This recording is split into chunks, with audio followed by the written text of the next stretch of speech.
rotate the light up, not too high. That's probably enough. And from a front view you can see now we have that light up there. And the next thing we need to do is set up our renderer.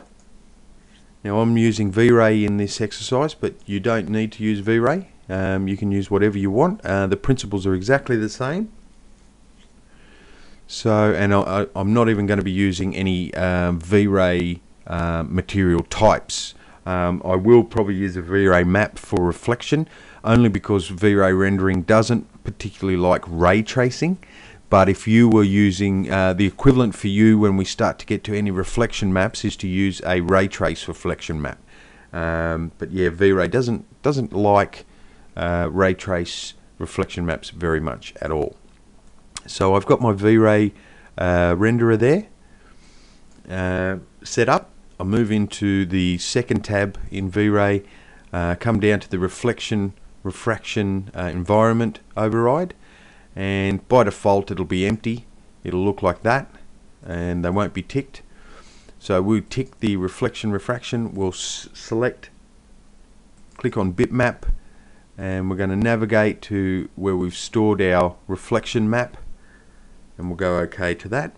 Now if we bring up our material editor, and just any empty swatch is fine, we're going to slide that over onto a swatch as an instance.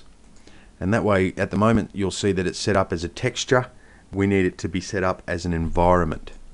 And we'll also need spherical map as the mapping type.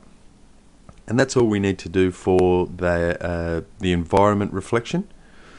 And the next thing we need to do, in fact, we can leave I'll just slide this out of the road. We can leave GI for now. We won't worry about that. We'll come back to that later. So we'll switch off GI in the indirect illumination box, and we'll just give that a quick render.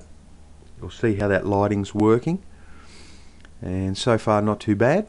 And we'll just select that light. We're going to go into the modify stack, open all. Open all just opens up all the tabs. We're going to give it a multiplier of 1 is fine. We're just going to come off the pure white a little bit, just a little bit of yellow in there, and set up shadows, and come down to V-Ray shadow. You could use a ray trace shadow or a shadow map if you weren't using V-Ray. We'll slide all the way down. We're going to switch off transparent shadows, and we're going to use